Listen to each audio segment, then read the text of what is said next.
Üçüncü. Bax, üçüncüdə nəyə diqqət yetirəcəksiniz? Biz loqaritmanın əsası birdən balaca olanda buna nə deyirik? Azalan funksiya deyirik. Çünki bu bundan nədir? Böyükdür. Ona görə loqaritmanın əsası birdən kiçik olanda deyəcəyik ki, bərabərsin işarəsini dəyiş. İndi 5 çıxılsın 2x, bu böyük bərabər olduğuna görə bu tərəfə keçəndən olacaq kiçik bərabər.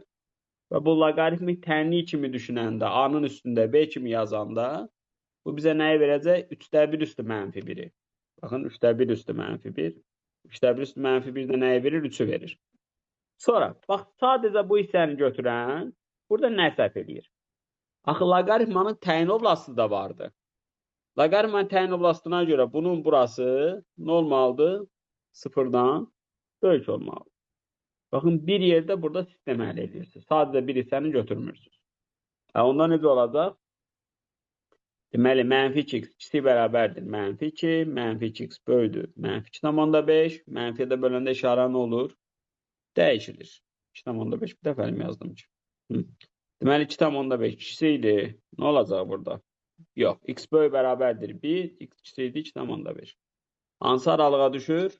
Baxaq, B variantı. Anladıq mı?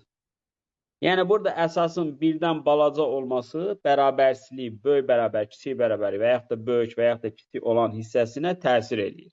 Ona diqqət yetirin.